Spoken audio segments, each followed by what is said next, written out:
Bismillahirrahmanirrahim. Assalamualaikum warahmatullahi wabarakatuh. Waalaikumsalam warahmatullahi wabarakatuh.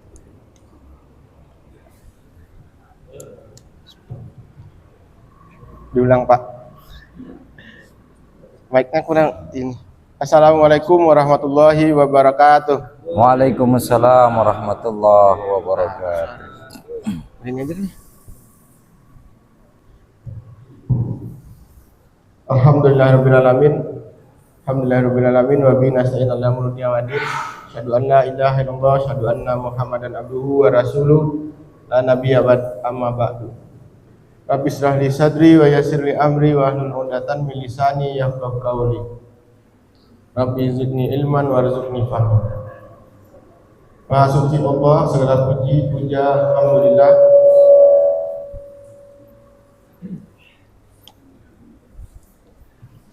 Alhamdulillahirabbil alamin. Kita panjatkan kehadiran Allah Subhanahu wa taala yang memberikan kepada kita segala macam nikmat sehat, nikmat iman maupun nikmat Islam yang Allah masih berikan kepada kita.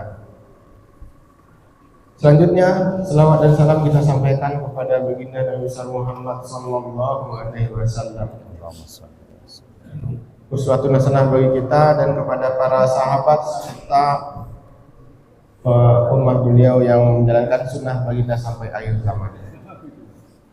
Baik Bapak Ibu, seperti biasa pada pagi hari pada subuh Ahad kami melakukan kajian untuk terus tentunya meningkatkan keimanan dan ketakwaan kita dan mendapatkan pencerahan-pencerahan dari para asatidz kita. Baik, sebelum acara dimulai, marilah kita bersama-sama membacakan Al-Fatihah untuk mohon kepada keberkahan dari Allah Subhanahu wa taala. Al-Fatihah. A'udzu billahi minasyaitonir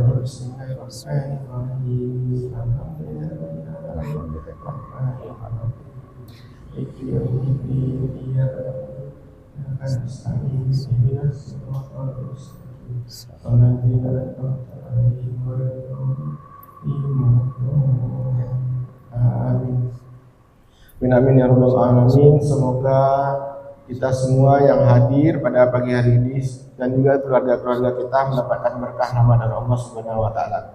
Amin ya rabbal alamin. Baik Bapak Ibu, agenda berikutnya yaitu penyampaian materi pagi hari ini bersama kita Pak Ustaz Taufik MZ hadir.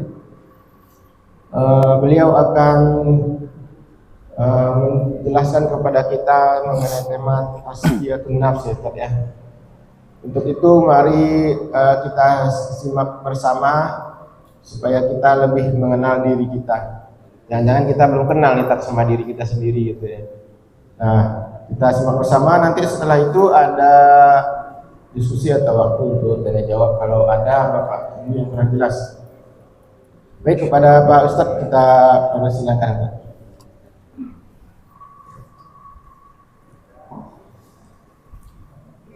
Bismillahirrahmanirrahim.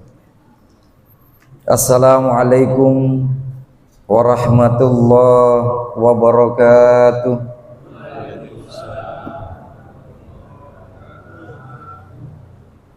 Alhamdulillahi rabbil alamin. Ala kulli halin wa ni'matin wal akibatu lil muttaqin. Wassalatu wassalamu ala asyrafil anbiya'i wal mursalin wa ala alihi wa ashabihi ajma'in wa man tabi'ahu hudan bi ihsan ila yaumiddin.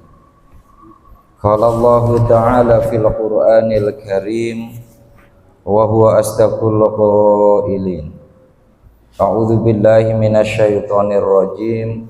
Bismillahirrahmanirrahim. Wa nafsi wa ma sawwaha fa alhamaha fujuraha wa taqwaha qad aflaha man zakkaha wa qad khaba man dassaha. Sadaqallahul azim wa sadaqa rasuluhul habibul karim wa nahnu ala dzalika minasyahidin wa syakirin. walhamdulillahi rabbil alamin, amma ba'd. Faya ayyuhal hadirun, faya ibadur rahman, hadratal kiram al muhtaram, para satid, para guru, semoga kita doakan bersama-sama insyaallah senantiasa diberikan sihat, senantiasa dikaruniakan inayah dan hidayah Allah Subhanahu wa taala.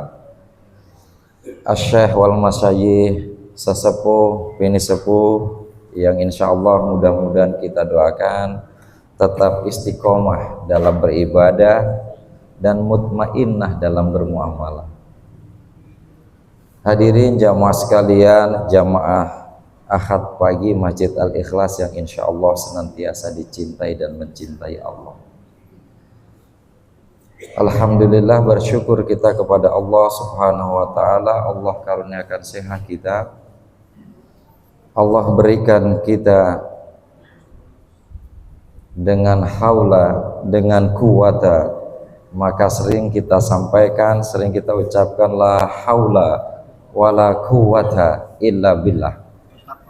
Allah berikan kesehatan, Allah mampukan kita, Allah berikan kesempatan kita untuk bisa bersama-sama.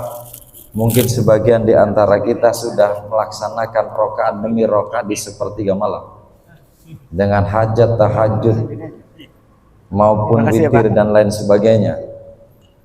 Kemudian hari ini bersama-sama di subuh yang mulia ini kita diberikan kesempatan oleh Allah untuk bersama-sama bisa melaksanakan sholat subuh berjamaah. Maka tentu insya Allah mudah-mudahan yang Allah berikan kesehatan ini semakin takarrub kita, semakin mendekatkan kita kepada Allah, bukan semakin menjauhkan kita kepada Allah. Alhamdulillah, subuh demi subuh kita pada hari ini kita lihat masjid kita semakin meriah. Insya Allah kejayaan Islam itu kalau sholat subuhnya sudah seperti Jumat, maka disitulah sesungguhnya kata Rasulullah akan Islam yang ya'lu wa la yu'la alaih itu betul-betul kita rasakan. Bapak Ibu jamaah sekalian yang berbahagia, mari kita bersalawat dan bersalam kepada baginda Rasul Muhammad sallallahu alaihi wasallam sebagai ungkapan rasa cinta kita kepada baginda Rasul. Maka insya Allah mudah-mudahan harapan kita bukan hanya kita yang menunjukkan cinta kita kepada baginda Rasul, tapi Rasul juga cinta kepada kita. Karena pada akhir nanti ketika amal ibadah kita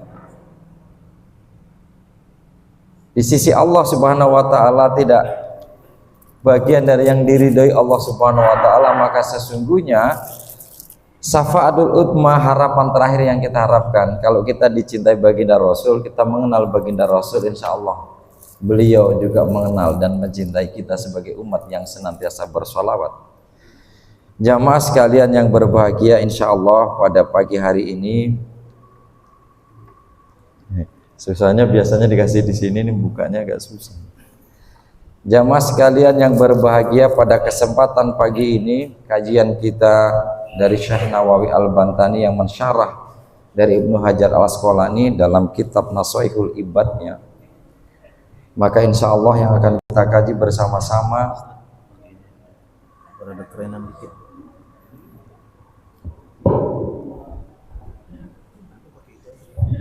terima kasih Pak Jonathan, difasilitasi yang gak kerenan dikit ini.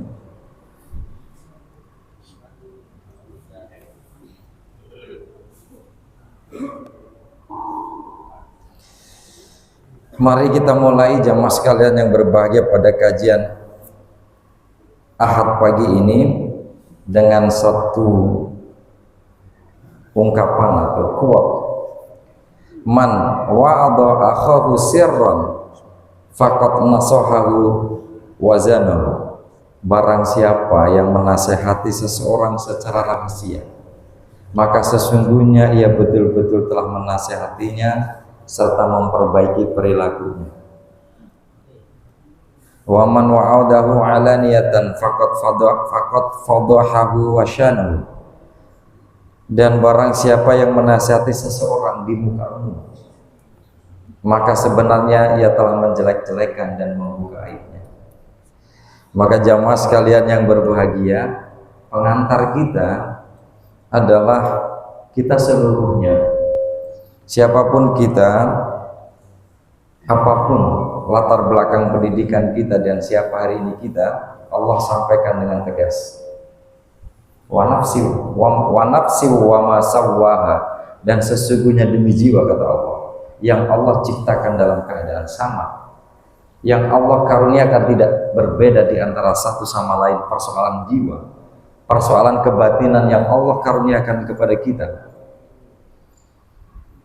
Fa'alhamaha fujuraha wa taqwaha, maka Allah ilhamkan, Allah masukkan ke dalamnya fujuraha wa taqwaha, kejelekan-kejelekan dan ketakwaan-ketakwaan yang masuk dalam jiwa-jiwa kita, berangkat dari status yang sama.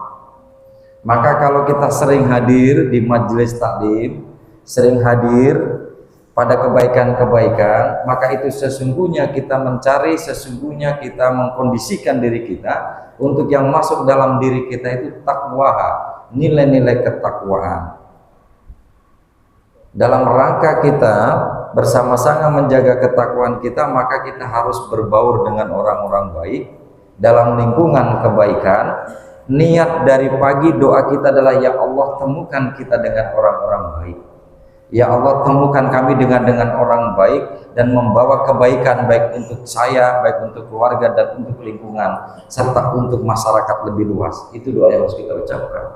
Karena interaksi kita tentu berbagai macam persoalan, berbagai macam dimensi dan latar belakang orang yang akan berinteraksi dengan kita. Tapi ingat, karena tadi landasannya wa nafsi wa ma sawwaha, kita nggak boleh memandang orang berbeda. Kita nggak boleh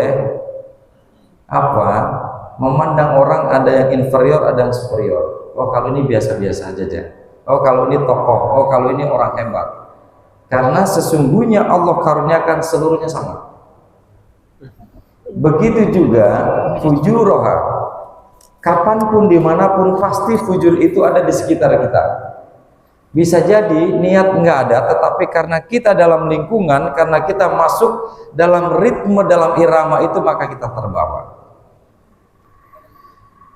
Maka rangkaian ayat ini, pernyataan Allah wa nafsi wa masawaha, akan diilhamkan fujur takwa. Selalu dua sisi itu yang ada dalam hati, ada dalam jiwa kita. Maka sesungguhnya ayat berikutnya Allah sampaikan,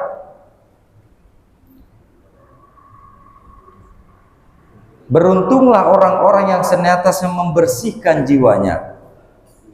Maka beruntunglah orang-orang yang senantiasa membersihkan jiwanya itu selalu mengasah diri, selalu membawa dirinya dalam kebaikan, selalu menginspirasi kepada kebaikan-kebaikan. Itulah yang sesungguhnya orang-orang yang beruntung, karena landasan dan dasarnya sama, ujiannya juga sama, pasti ada ketakwaan, ada fujur, ada tentang kesesatan, tentang kemaksiatan, tentang keburukan, kejelekan dan lain sebagainya.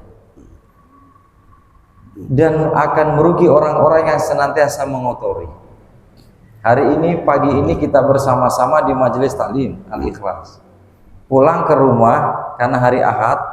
Mungkin kemudian kita sebagian ada yang hobinya mancing, hobinya bersepeda, hobinya main badminton, futsal, soccer mini dan seterusnya dan seterusnya. Silakan saja, nggak apa-apa, itu kan hobi.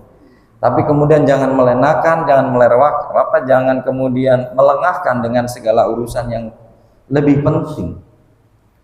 Itulah maka dihadapkan kita pada sebuah pilihan-pilihan, mau istiqomah, mau tumakninah, atau mau ya ngaji-ngaji. Tapi kalau kemudian di jalanan kita ada hal-hal yang tidak baik kita lakukan, ya biasa saja, nanti kita minta maaf, kita bertaubat, beristighfar, menganggap semuanya akan bisa bersih, bisa kotor, bisa bersih, bisa kotor. Itu kan kebanyakan di antara kita. Maka jamaah sekalian yang berbahagia, ada kiat-kiat tentu. Salah satu yang akan kita sampaikan, yang kita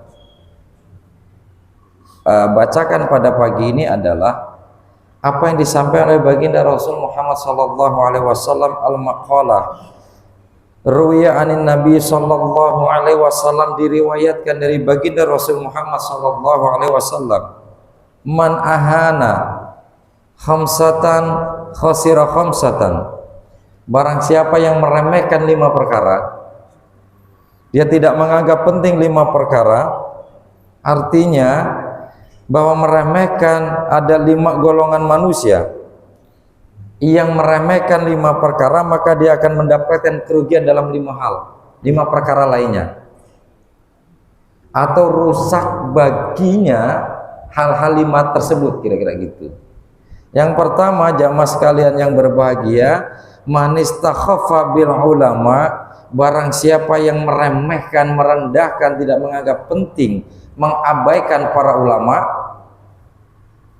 maka di Indonesia itu alim ulama, para alim, para ulama, al-alim, al-alamah. Alim itu yang memahami, yang mengerti, karena tentu literasi, referensi keilmuannya luar biasa.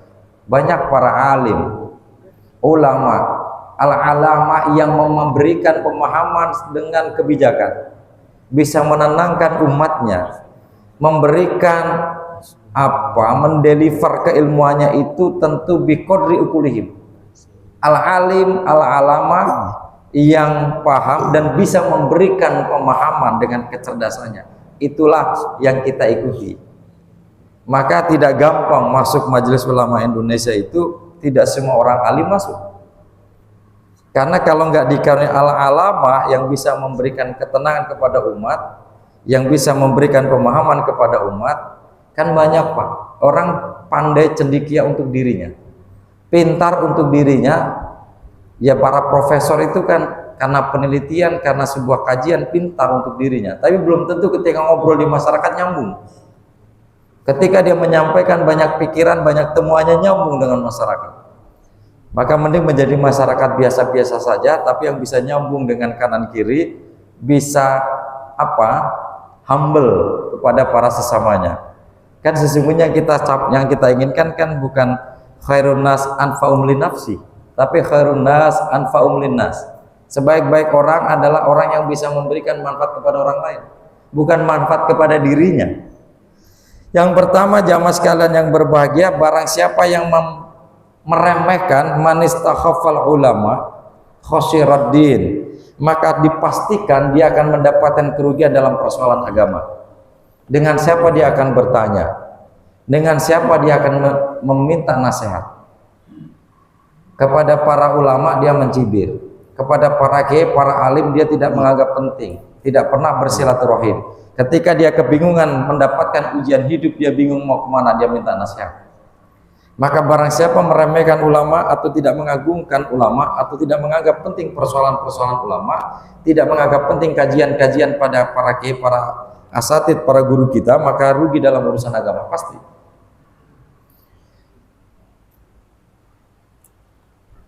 Ya, artinya bahwa ketika dianggap meremehkan ya atau merendahkan itu tarku taqdimahum, meninggalkan untuk memuliakan.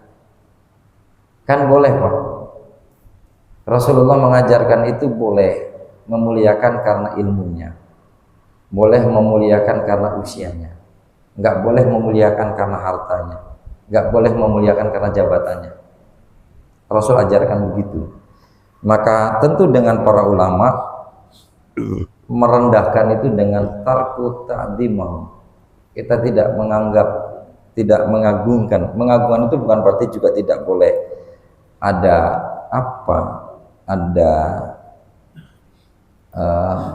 mengkultuskan gitu ya. Pokoknya kalau nggak kiai ini enggak gitu, nggak boleh juga. Fa'innahu ma'danu syariah. Kalau kita rugi dalam persoalan agama itu karena sesungguhnya persoalan-persoalan syariah itu ya muara atau kita tempat untuk mengkaji bersama-sama ya dari para alim, para ulama sebagai warasatul anbiya. Al ulama warasatul anbiya. Gitu aja landasannya. Karena para ulama itu pewaris para nabi. Pewaris nabi yang melanjutkan tongkat estafet kenabian dalam sisi-sisi syariah, dalam sisi-sisi pemahaman terhadap agama.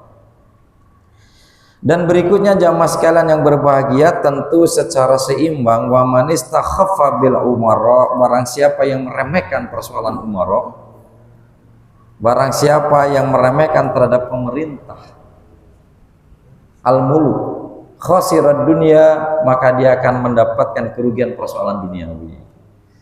Akses ke persoalan-persoalan duniawi ini menjadi terhalang kita kalau nggak memandang Pak RT mah biasa aja, nggak memandang RW. Terus kalau kita tiba-tiba minta persoalan pengantar kependudukan, kemudian Pak RT-nya juga, kalau kita nyesungkan, Pak RT-nya nyesungkan, gimana ceritanya? Kira-kira begitu. Jadi sederhana memahami persoalan pemerintahan itu terkait dengan urusan duniawi. Ya kalau kita nggak menganggap penting, meremehkan, kemudian ya anggap bahwa pemerintah ini kalau seluruhnya buhot, seluruhnya tidak sesuai dengan syariah, berangkat dari demokrasi yang tidak benar dan sebagainya, ya kalau seluruhnya begitu, nanti urusan persoalan-persoalan duniawi kita masih membutuhkan muamalah. Toh jalan kita ketika ancur-ancuran, kita butuh perbaikan jalan, kemudian nggak mau mengenal, nggak mau mengerti, nggak mau melaksanakan musyawarah dengan pemerintah, ya repot juga. Karena yang mengurusi hajat kita secara keduniawian, sementara mereka li'annahum alladzina yurattibuna umurad dunya, mereka itu yang mengatur, mereka itu yang diberikan mandat, diberikan amanah mengurus persoalan-persoalan duniawi. Maka mari ya kita hormati juga, maka mari kita jaga hubungan yang baik, kira-kira gitu, dengan tidak ya hanya kritik-kritik yang tidak membangun.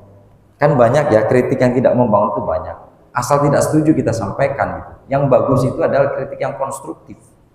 Dasar pemikirannya itu ada gitu. Kenapa kita kritik lurah? Kenapa kita kritik camat? Kita kritik wali kota, kira-kira gitu. Karena kebijakannya tidak sesuai gitu. Tapi kalau asal tidak sepaham, asal tidak setuju, itu repot. Tidak sama dengan pilihan saya, itu repot. Nah oleh karena itu jamaah sekalian yang berbahagia, yang kedua, man istakhaffal umara khasirat dunia.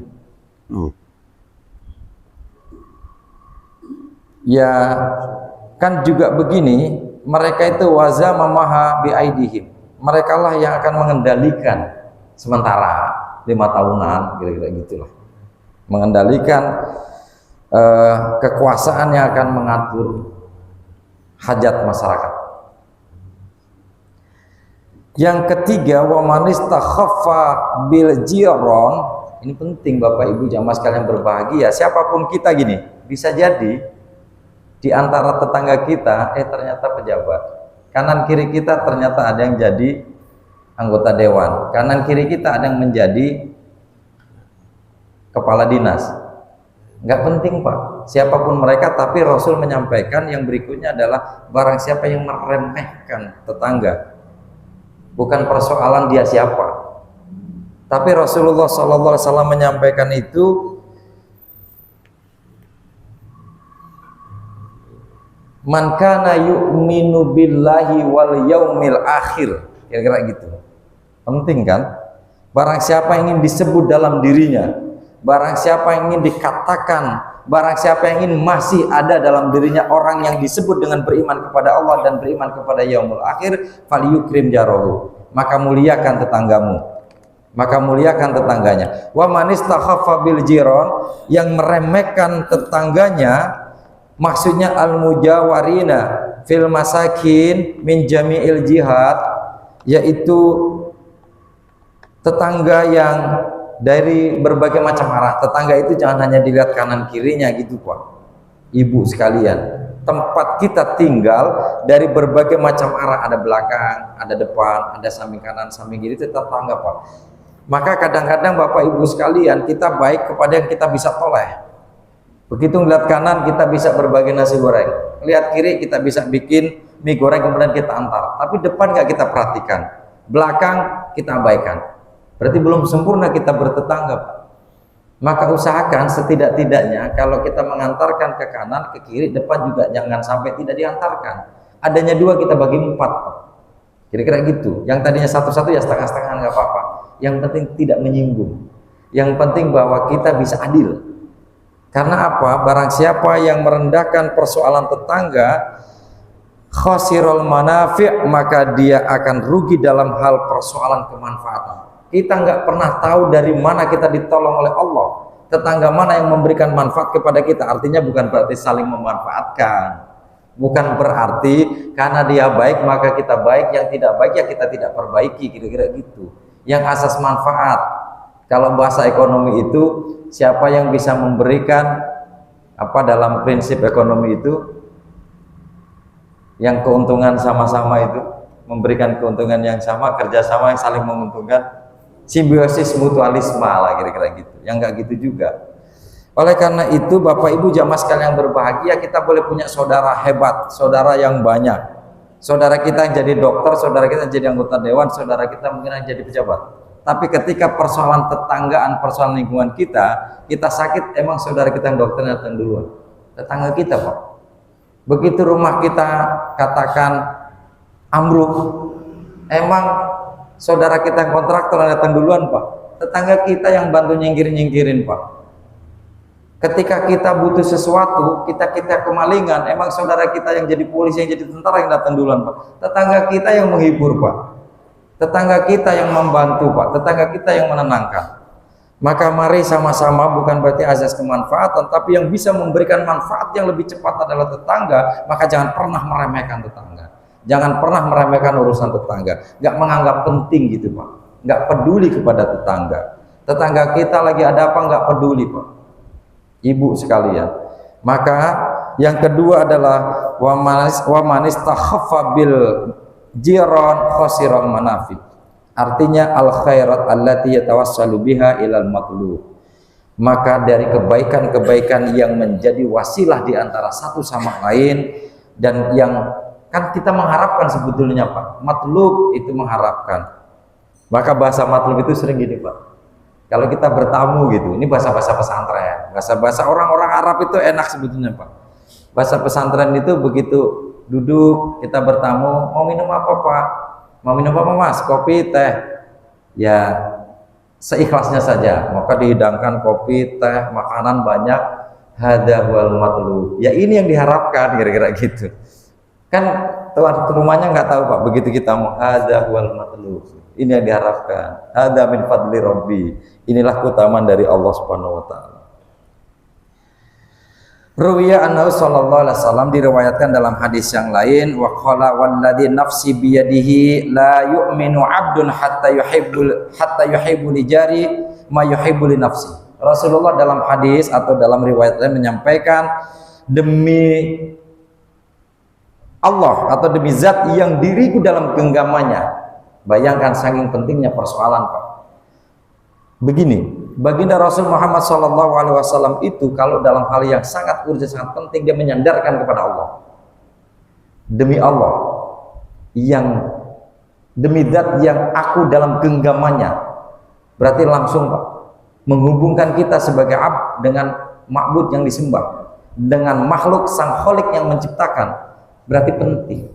Maka Rasulullah SAW dalam riwayat yang lain menyampaikan, hadis berikutnya adalah walladzi nafsi biyadillah yu'minu, tidak beriman abdun, seseorang enggak mukmin lagi, Pak, tapi abdun, siapapun kita dalam posisi yang sama menjadi hamba, hatta yuhibbu li jari, sampai kemudian dia mencintai saudaranya sebagaimana dia mencintai dirinya. Maka ketika memberikan apapun kepada saudara-saudara atau tetangga kita, itu apa yang kita cintai, Pak. Jangan makanan yang sudah tidak kita senangi, yang sudah mulai basi diberikan tetangga. Justru yang kita senangi. Kita hari ini punya A misalkan, ya berikan A. Kemudian hari ini punya A, besok punya B, Pak. B yang kita cintai, A yang kita beri. Ya sudah basi, Pak. Sudah nggak enak. Sebagaimana yang kita mencintai kita, ya itulah wujud aplikasi kita mencintai tetangga kita. Itu yang disampaikan oleh baginda Rasul. Oleh karena itu Rasulullah SAW juga penting banget ini, maka selalu disusun. Wa qala wa ruwiya annahu sallallahu alaihi wasallam qala innallaha ta'ala yuhibbur rijal lahu jarun su'un yu'dhihi fayasbiru ala adahu wa yahtasibuhu hatta yakfihi. Sampai kemudian kata Rasulullah sallallahu alaihi wasallam, "Inna Allah Ta'ala, sesungguhnya Allah Ta'ala yuhibbur rijal, mencintai orang yang dia punya tetangganya itu nyakitin dia, Pak. Tetangganya itu su'un, tetangga yang jelek, tetangga yang kurang baik, yang selalu tidak justru memberikan kemanfaatan, tapi menyakiti, tapi dia sabar. Wa yasbiru ala adahu, dia sabar terhadap ujian tetangga. Wa yahtasibuhu, dan kesabaran itu dia tidak memberikan maaf kepada tetangga yang selalu nyakitin itu gitu.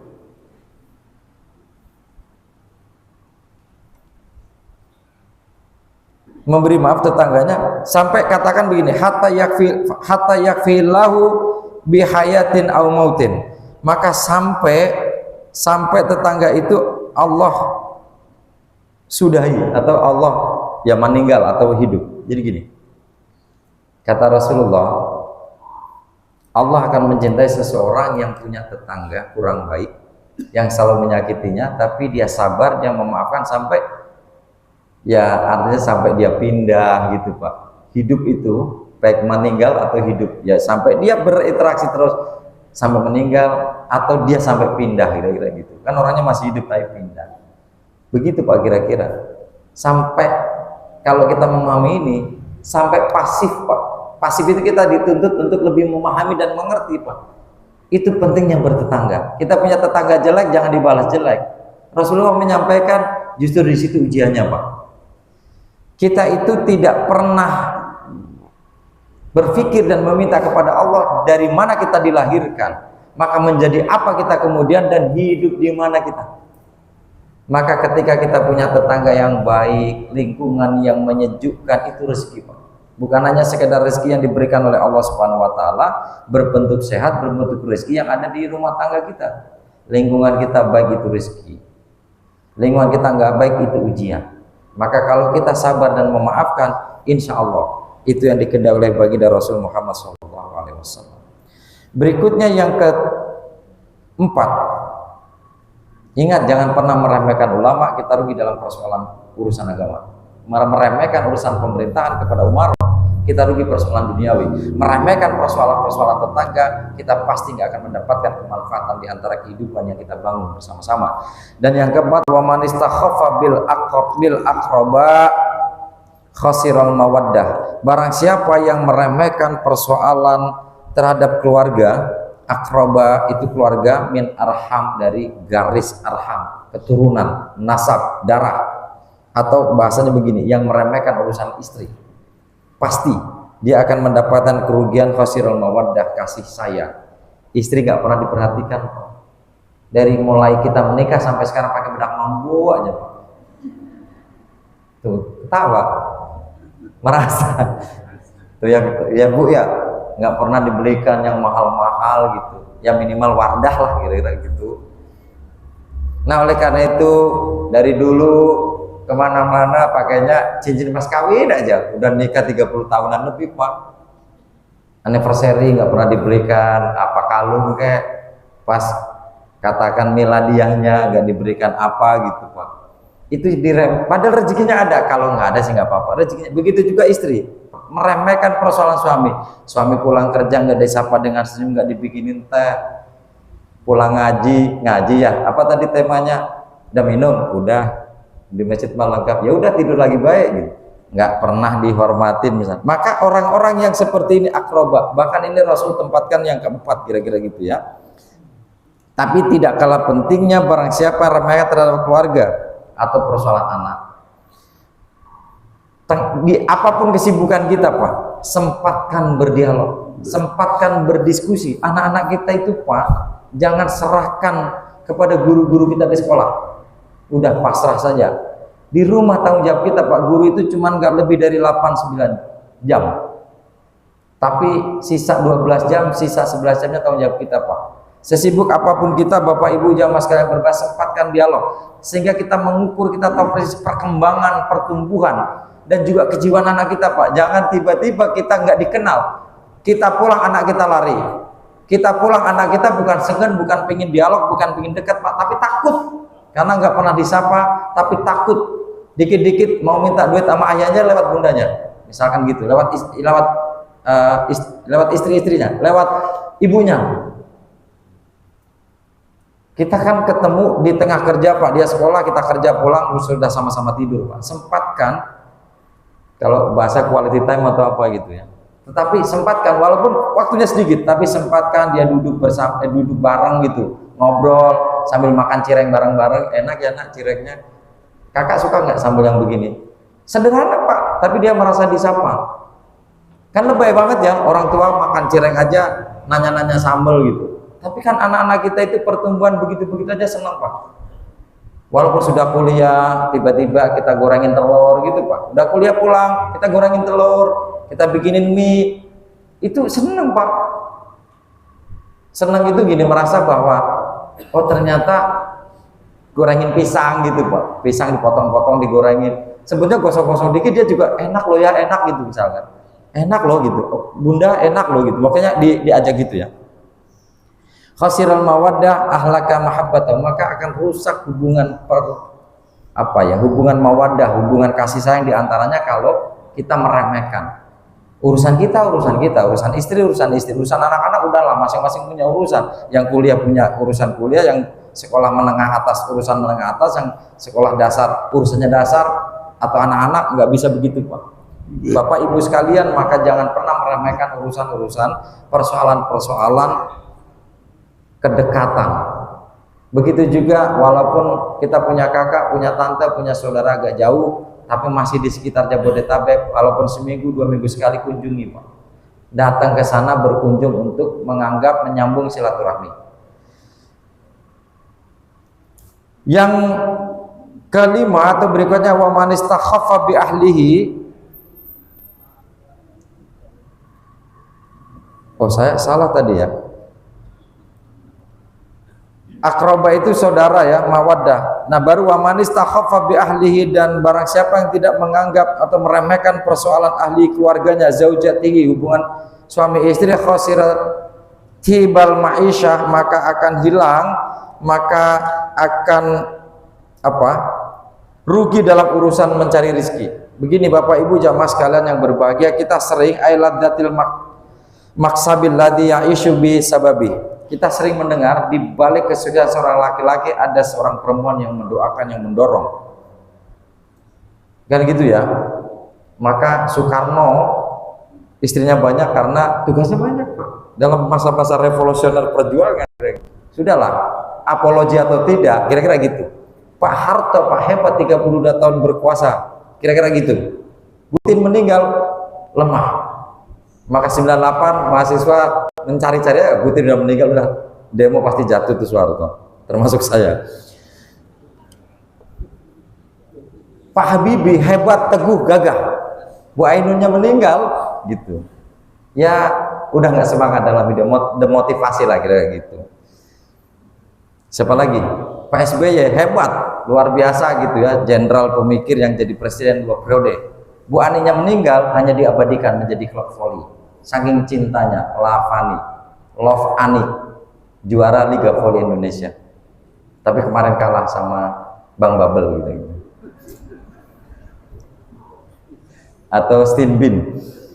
Jadi Bapak Ibu jamaah sekalian yang berbahagia, barang siapa yang meremehkan persoalan suami istri, ahli keluarga, khosiratibal ma'isyah, maka akan rugi dalam persoalan ma'isyah. Ma'isyah itu kan mencari nafkah, mencari rezeki, saling menghargai satu sama lain, rezeki. Nah kadang-kadang kan filosofinya gitu nih, istri atau perempuan tuh banyak menangnya. Uang laki-laki ya uang istrinya, uang istri nggak uang laki-lakinya, uang lakinya gitu. Ya kan? Uang kita, uang istri. Tapi uang istri bukan uang kita. Begitu apa-apa, ya mohon maaf, bukan berarti mengungkap persoalan perceraian gitu ya. Ketika perceraian saja kan ada harta gono gini Pak. Harta gono gini itu bukan hartanya istri loh Pak. Harta yang dicari bersama-sama selama bareng-bareng, ya laki-laki yang nyari Pak. Tapi begitu cerai harta gono gininya yang dibagi. Harta istri nggak dimasukin Pak. Harusnya fair ya, harusnya kan fair. Ayo simpenanmu berapa, kalau udah kumpulin jadi satu baru dipisahkan, enggak. Sebenarnya dia lebih banyak dapatnya Pak, walaupun dalam waris dia dapat setengah, kita satu. Tapi keadilannya dia akan mendapatkan laki-laki yang mendapatkan waris satu juga, sebenarnya sama Pak. Dari laki dapat satu, ini setengah, ya satu setengah. Ketika kita punya adik perempuan setengah dapatnya, mendapat laki-laki yang dapat satu, satu setengah. Itu adilnya begitu, nggak usah dibahas. Bias gender kira gitu katanya. Bapak Ibu jamaah sekalian yang berbahagia, kira-kira begitu, bahwa kita juga nggak boleh meremehkan kehebatan kita, rezeki yang diberikan oleh Allah. Maka semakin sayang kepada istri, semakin bares bahasanya kepada istri, maka semakin mengalir rezeki kita Pak. Kira-kira gitu. Bapak Ibu jamaah sekalian yang berbahagia, satu lagi ya, ini kaitannya dengan yang tadi kami sampaikan. Karena begini, kenapa itu penting? Kata Rasulullah SAW dalam makalah berikutnya, qala Nabi SAW, sayati zamanun ala ummati, maka akan datang kepadaku suatu saat. Apakah saatnya ini? Ya kita evaluasi. Apakah saatnya nanti? Ya kita lihat.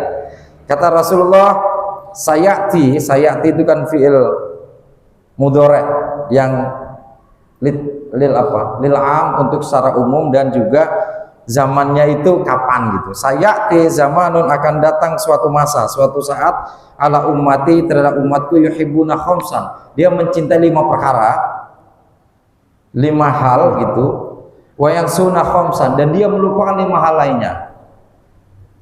Kata Rasulullah SAW, pertama, wa yang sunnah khamsan, yang pertama, ketika mencintai 5 hal kemudian melupakan 5 hal yang lain, yuhibbuna dunya, dia mencintai dunia, wa yang sunnal uqba, dan dia melupakan persoalan-persoalan akhirat. Uqba itu akhirat. Ayat rukunal amala lil akhirah, dia meninggalkan amal ibadah mazaratul akhirah. Dia mengejar duniawi, yang pertama gitu ya, dia mencintai dunia. Dunia itu segalanya, dunia itu akan diwariskan, dunia itu menjadi bagian penting untuk meninggalkan generasi yang baik. Rasul mengajarkan betul, tinggalkan generasi yang kuat, tapi bukan persoalan duniawinya saja Pak, persoalan keimanannya, persoalan pendidikannya. Dunia dianggap menjadi penyelesaian segala hal, sampai berangkat pagi pulang petang, pendapatan pas-pasan, pontang-panting, potong piutang, potong pajak, dan seterusnya. Wa yang sunnah yuhibbud dunya fayastahiluna biha, dia disibukkan persoalan-persoalan dunia. Wa yang sunnal uqba, dan dia melupakan persoalan akhirat, meninggalkan persoalan-persoalan akhirat. Akan datang suatu saat pada umatku, kata Rasulullah. Hari ini kita evaluasi, kalau kita sudah seperti itu, zaman itu sudah datang. Apa yang disampaikan oleh baginda Rasul 14 abad yang lalu, pasti hari ini sudah sebagian di antara kita, sebagian kita lihat. Orang lebih mengedepankan, orang lebih menuhankan persoalan materi daripada persoalan jati diri. Orang lebih mengedepankan persoalan-persoalan duniawian daripada keimanan. Kalau kita lihat, kita mulai rasakan berarti zaman itu sudah datang. Yang kedua jamaah sekalian yang berbahagia, kata baginda Rasul, yuhibbuna dur fayastahiluna bizinatiha, maka dia mencintai gedung-gedung, mereka sibuk menghias gedung, membangun, mendirikan, meningkat, dan lain sebagainya. Wa yang sunal kubur, dia melupakan kuburan. Ayat rukunal amala litanwiriha, dia melupakan bukan berarti persoalan kubur, tapi bagaimana persoalan yang bisa menerangi kita di alam kubur. Sudah kita lihat Pak, dari kita lihat sederhananya begini, NASA dulu Pak melihat dari apalah istilahnya, ya pokoknya dari atas lah kira-kira gitu. Dulu kan tembok Cina kelihatan, kira-kira gitu. Dulu apalagi, sekarang yang kelihatan itu yang itu loh Pak, yang pulau buatan Palem itu Pak. Artinya bahwa apa yang tertinggi itu Burj Khalifa, kemudian di Mekah juga gedung tinggi-tinggi, semuanya itu memperbaiki itu. Semuanya, kalau di antara kita juga berpikir mementingkan persoalan memperbaiki rumah, persoalan gedung, persoalan apa yang sudah 3 lantai masih kurang, dibikin 3,5 lantai, dibikin rooftop, dibikin kolam renang, dan seterusnya, tapi kita melupakan kubur. Melupakan kubur itu artinya begini, Kalau besok di yaumul hisab Pak, di mizan, di mahsyar, kita ini bareng-bareng Pak, nggak khawatir kita Pak. Sebagaimana kita hidup sekarang kan bareng-bareng, nanti di akhirat bareng-bareng, hatta di surga juga kita bareng-bareng insya Allah, amin Allahumma. Yang di neraka juga bareng-bareng Pak. Yang paling berat di alam kubur karena kita sendiri Pak, masing-masing Pak, dipukul, dipalu sehari-hari karena nggak pernah ada kanan kiri yang peduli Pak. Maka kita melupakan kubur itu artinya bukan persoalan nanti kalau kita meninggal jadi kubur udah selesai 1 kali 2 meter, tapi bagaimana yang bisa menerangi di alam kubur itu, bagaimana kita mempersiapkan kira-kira amalan-amalan ibadah apa, zakat apa, infak, sedekah jariah, bagaimana amalan apa yang bisa menerangi kuburan kita gitu. Maka Rasulullah menyampaikan yang kedua, katanya akan datang kepada umatku mereka mencintai dur, bayuhibuna dur, mencintai gedung-gedung tinggi, memperbaiki, menghiasi dan lain sebagainya, wa sunal kubur. Yang ketiga, wayuhibunal mal fayastaghiluna bi jam'ihi, dia mencintai harta benda, sibuk mengumpulkan harta benda. Maka siapa itu pemilik, ya saya nggak sebut nama lah ya, tapi yang kira-kira bisnisnya itu 7 turunan nggak bisa habis gitu. Bahkan ramai kalau tiba-tiba inflasi yang dulu digadang-gadang akan bertahan 30 tahun dalam bisnis misalkan, sekarang udah pada rontok. Saya itu baru buka-buka catatan buku saya Pak, ternyata kata ibu saya itu keturunan orang paling kaya sePekalongan Pak. Dulu juragan batik paling gede sePekalongan, tapi saya keturunan ke-8 Pak, yang hartanya 7 turunan gak habis. Saya keturunan ke-8 udah gak dapat apa-apa, 7 turunan aja gak dapat, apalagi yang keturunan ke-8. Kira-kira gitu. Wayang sunal hisab, dia tidak, dia melupakan hisab. Ay yaghfuluna an hisabillahi ta'ala iyahum bihi fa innal mala halaluhu hisabun wa haramu iqabun. Gini, hisab itu bukan berarti yaumul hisab. Ketika dia sibuk mengumpulkan harta benda, dia melupakan hisab. Yang halal pun akan dihisab oleh Allah Pak. Yang halal, yang rizki halalan thayyibah yang kita peroleh, kita makan, kita tasarrufkan kepada anak istri kita, itu akan dihitung oleh Allah sebagai kebaikan, sebagai amal yang memperberat timbangan kita di mizan. Begitu juga yang kita peroleh dari subhat, dari haram, itu akan diikop, akan diberikan ganjaran, akan diberikan yang setimpal, yaitu ikobun, siksaan. Gini maksudnya, kalau kita ngumpulin harta demi harta, kalau yang baik, yang halal, yang berkah, itu kan diberikan pahala oleh Allah, ditimbang menjadi kebaikan kita. Maka yang haram, yang subhat, apalagi haram, yang remang-remang gitu, itu juga nanti dihitung Pak. Ngapain dikumpulin banyak-banyak kalau itu mendatangkan siksa? Ngapain dikumpulin banyak-banyak dari suap, dari apa, hadiah yang tidak sebagaimana hadiah gitu. Hadiah kok punya kepentingan, itu namanya bukan hadiah Pak. Hadiah itu ya normal saja. Oh lebaran, saya punya sarung 2, saya kasih 1, nggak ada kepentingan apapun Pak. Masa ngasih hadiah beliin sarung BHS yang harganya 1,3 gitu, tapi berharap nanti di pilkada didukung, kan nggak bagus Pak begitu-begitu. Biasa saja lah. Makanya Bapak Ibu jamaah sekalian yang berbahagia, itu ngapain ngumpulin gitu? Kalau hari ini kita lihat, hari ini kita rasakan, atau mungkin sebagian di antara kita sudah ada yang begitu, zaman itu sudah datang. Maka pasti pelan atau tidak, sadar atau tidak, kalau sudah ada di lingkungan kita, ya berarti kita mau tidak mau berinteraksi dengan mereka, mau ngikut atau mau tidak, mau biasa-biasa saja. Kan gini Pak, kalau bapak-bapaknya saya yakin Pak kuat, teguh, seperti BNI 46 gitu, kokoh, sebagaimana semen 3 roda. Tapi kan anak istri Pak, kadang-kadang ini ibu-ibu nih suka godain anak gitu. Ya kalau tiap minggu orang itu enaknya jalan-jalan ke sono kemari, udah bawa mobil ya, dan sebagainya. Kan prihatin juga kita kalau nggak punya mobil gitu.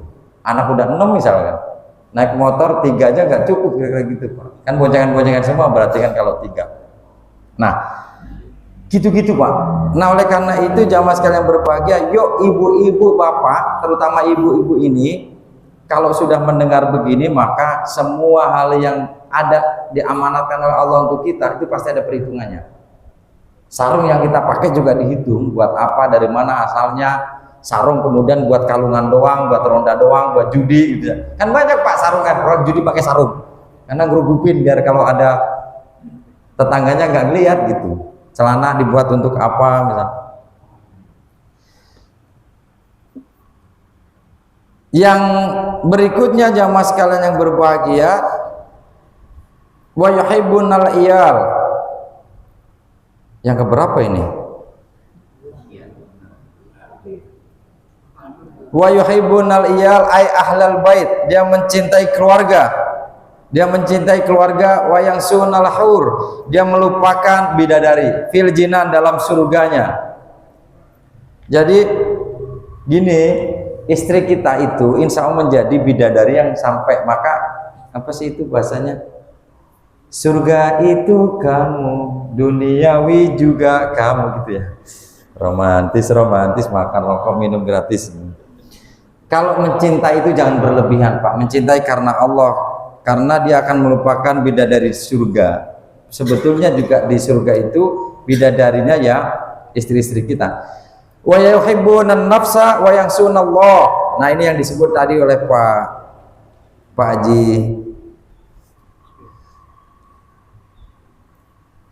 Haji Rusfi. Lupa dia. Ya. Namanya lupa. Sama dengan Raffi. Takut saya apa Raffi Ahmad gitu. Pak Haji Rusfi. Wa yuhibbun nafsa wa yansunallah. Dia mencintai dirinya Pak. Dia mencintai wa yansunallah, dia melupakan Allah. Maksudnya begini, bi ayat tabi'u murada anfusihim wa yatrukuna awamirallahi ta'ala. Hum amini buraun ay bu'ada wa ana minhum bariun. Jadi mencintai dirinya sendiri, melupakan Allah. Artinya mengikuti kehendak sendiri Pak, karena nafsunya. Kan banyak ya orang pintar dan menuhankan pemikirannya. Dia punya harta, kemudian dia menganggap hartanya akan menyelamatkan dia. Dia punya segala sesuatu yang akan menjadikan sandara hidupnya, mengandalkan apa yang ada dalam dirinya. Dia melupakan Allah. Sesungguhnya alhamdulillahirabbil alamin, itu segala sesuatu itu, segala puji itu untuk Allah. Kalau Pak Rusfi tiba-tiba datang ke rumah mengantarkan baju, yang diucapkan pertama adalah alhamdulillah ya Allah, Kau telah karuniakan rezekimu melalui Pak Haji Rusfi. Tapi juga ucapan terima kasih Pak Haji Rusfi, mudah-mudahan berkah, ajaraka fima atoita wa baraka fima aqwaita, gitu Pak. Kalau diberikan sesuatu itu doakan, jangan makasih ya. Walaupun senyumnya lebar, kering dari makna Pak. Terima dengan tenang gitu Pak, pegang yang lama gitu Pak. Jangan mandang persoalan barangnya Pak. Ajaraka fima aqwaita wa baraka fi ma'afaita, gitu Pak, doakan Pak. Bukan hanya doa ketika dia menerima zakat fitrah saja Pak, bukan hanya ketika kita menerima zakat mal saja itu doa. Kita diberikan sesuatu ya doakan, semoga Allah membalas dan memberikan manfaat, dan Allah berkahkan apa yang masih ada dalam dirimu. Gak mungkin dong dia memberikan kita tidak ditinggal di rumah, doakan juga Pak. Dia memberi makanan ke kita, ajaraka fi ma'afaita, semoga Allah memberikan pahala apa yang kau berikan, dan Allah berkahkan apa yang ada di rumahmu, gitu Pak. Maka yakin orang itu akan senantiasa selalu memberikan lagi, karena berkah Pak, banyak, tambah gitu. Meninggalkan perintah-perintah Allah, maka kata baginda Rasul Muhammad SAW, mereka akan jauh dariku dan aku juga jauh darinya. Itulah nasihat baginda Rasul Muhammad SAW. Jangan pernah kita mengatakan umat baginda Rasul yang mencintai Rasul tapi tidak melaksanakan apa yang diperintahkan, apa yang menjadi sunnah-sunnah baginda Rasul. Kita malah jauh dari baginda Rasul. Kalau kita jauh, pasti Rasul juga jauh. Kita dekat, Allah dekat, apalagi gitu ya. Kita jauh, ya kira-kira gitulah. Bimbo dulu menasihatin kita gitulah. Bapak Ibu jamaah sekalian yang berbahagia, kiranya itu mohon maaf atas segala khilaf dan mohon maaf atas segala hal yang kurang berkenan, baik dari sisi kurang santun dalam berucap dan kurang sopan dalam berperilaku. Kepada Allah saya mohon ampunan, mohon maghfirah kalau yang kami aturkan jauh dari syariah dan jauh dari akidah. Mohon maaf, wal afu minkum. Ihdinas siratal mustaqim, wallahul muwaffiq ila aqwamit thoriq. Nasrun minallah wa fathun qarib wa basyiril mu'minin. Wassalamualaikum warahmatullahi wabarakatuh. Waalaikumsalam warahmatullahi wabarakatuh. Demikian tadi penjelasan yang cukup jelas dari Pak Ustadz. Mungkin ada satu pertanyaan karena waktu juga sudah lewat untuk suruh. Gak ada ya Pak. Nanti kalau ada silakan japri gitu ya, ternyata boleh ya ternyata. Amin, insyaallah. Baik, alhamdulillah demikian kajian kita pada pagi hari ini. Tentunya kita tutup dengan hamdalah dan doa kafaratul majlis. Alhamdulillahirabbil alamin. Ya astaghfirullah wa atubu ilaik. Wabillahi taufiq wal hidayah. Assalamualaikum warahmatullahi wabarakatuh.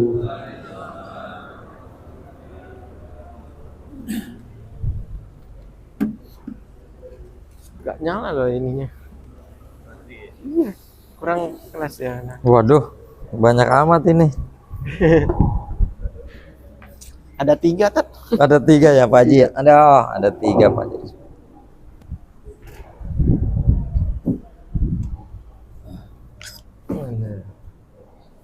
Gak kemana-mana hari ini Tat. Ini pelantikan PPSJ. Oh Iya, langsung. panitia pemutih yang PPS tingkat kelurahan. Iya. Bang, apa ini? Hari Minggu ya pelantikannya Tat. Hari Minggu. Bismillahirrahmanirrahim.